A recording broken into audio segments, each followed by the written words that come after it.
Hey everyone, Buddha here, and for the following weeks I'll be casting the Plantronics Gamecom tournament.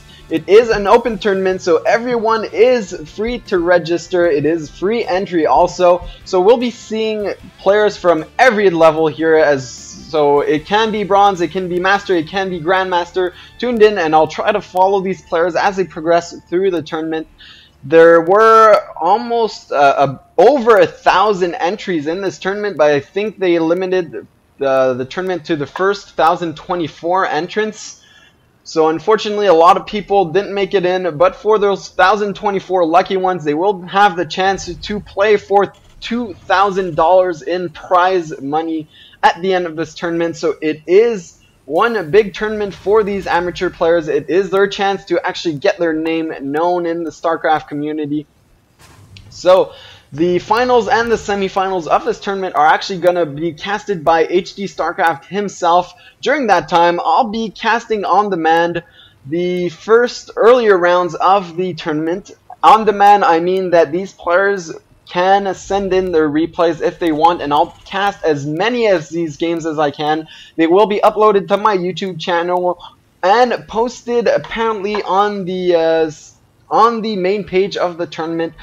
The main page is gamecom.plantronics.com/sc2, so check it out, check out the brackets, check out the tournament details, see if your favorite players are playing, and hopefully this will be a great tournament and it will get bigger and better every time they host one.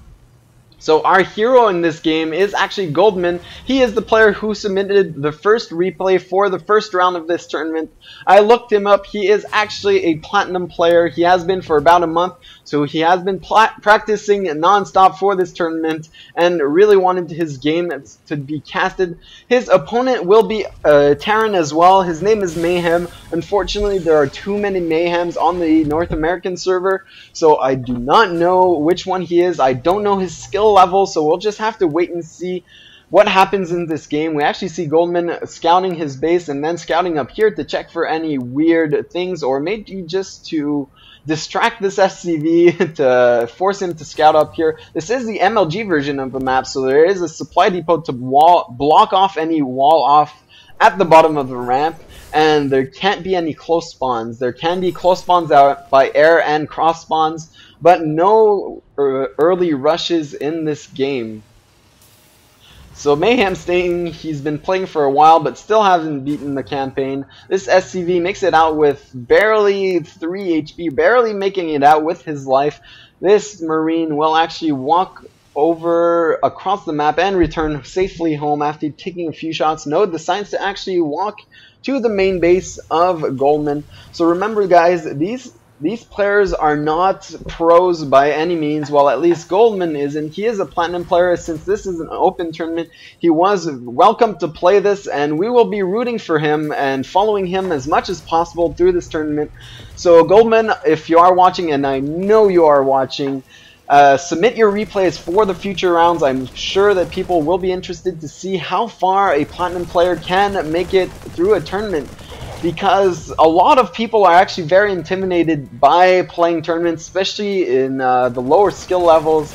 If you are bronze or silver or gold, don't hesitate to actually register for as many tournaments as you can. You'll see a lot of players are actually close to your skill levels, and you do have a chance to advance. Maybe not to the finals, but at least through a few rounds of the tournament, so it's not necessarily a complete annihilation of noobs, these tournaments. They are actually very fun to play, and they also give you great experience against great players, and they enable you to test out your skills. So this red SCV is actually returning home to mine. During that time, we actually see Siege Tech already going up for Goldmon, so he only has 1 barracks and a factory, with producing 1 siege tank and siege tech. During that time, we see Mayhem is actually expanding right behind this, along with 2 barracks, a reactor, a tech lab, not researching anything for now, and his factory with no add-on. He will, I think, swap these two just to get that tech lab on the factory as soon as he remembers to do so. Walking up here to the watchtower, losing 1 Marine and taking out 2 Marines of Goldmon, almost losing this 3rd Marine. Meanwhile, these 2 bunkers are up for Goldmon. They will enable him to actually expand behind this, but he feels that he is strong enough for a small push here, pushing out with his first tank with Siege Mode and these 6 Marines. Siege Mode will actually give him a huge advantage here because it's not even started yet for Mayhem. He will actually be swapping this starport with the Tech Lab. He has been on 2 gases for quite a while now, so I expect the Banshee, since he did swipe with this Tech Lab. Will he be getting cloaked though? I don't know how effective that will be at this point in the game because we are already in 7 minutes and 30-second mark. He is going to be opting to get cloaked behind this command center, so he will try and harass. Meanwhile, we actually see Goldmon trying to deny this expansion from floating up and positioning itself down here at the natural expansion. He'll be sieging up that tank along with these 5 Marines and taking an expansion of his own.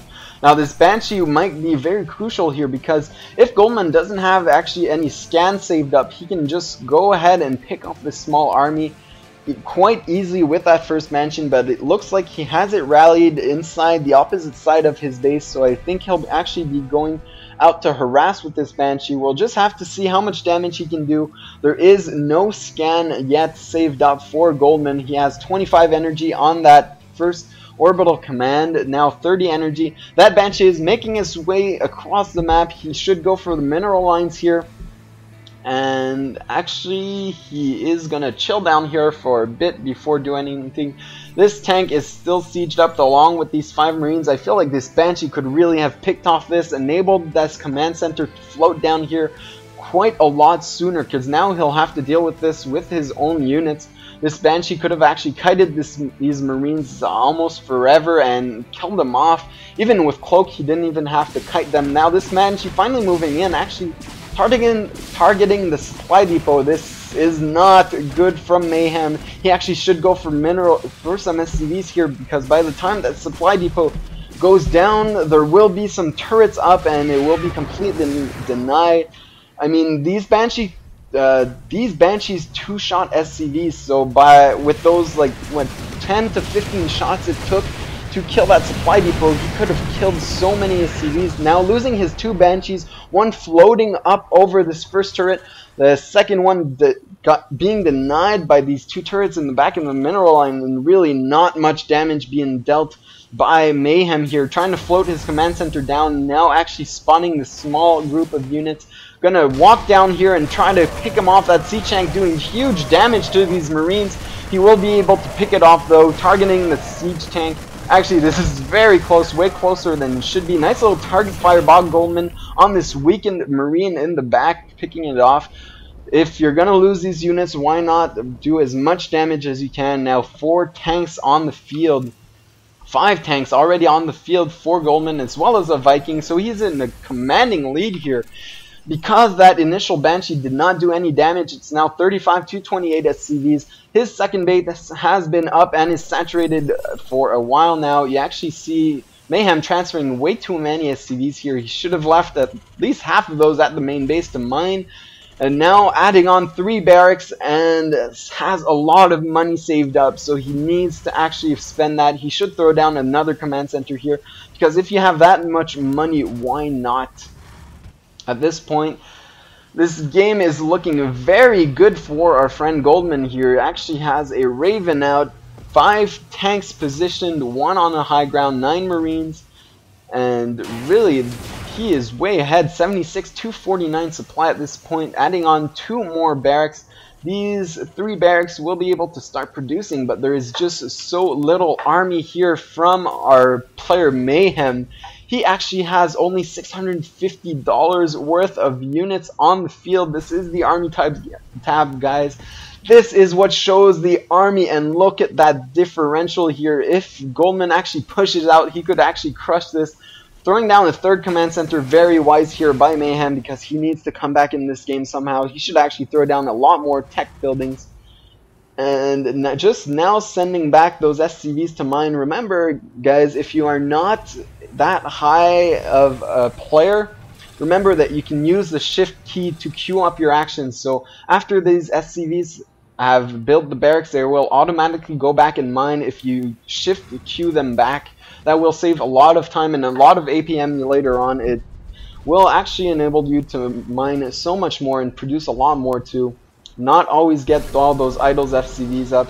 Now 1-2 scans going down for Goldmon actually wanted to see what's in front of the base. He just sees this small army and decides that it is not enough to push up. Instead, he will be double expanding, so that's how safe he feels. He has the 2 watchtowers. He knows about this army. He knows about the 3rd command center. He knows everything that's going down. Now throwing down double armory for double upgrades, I guess.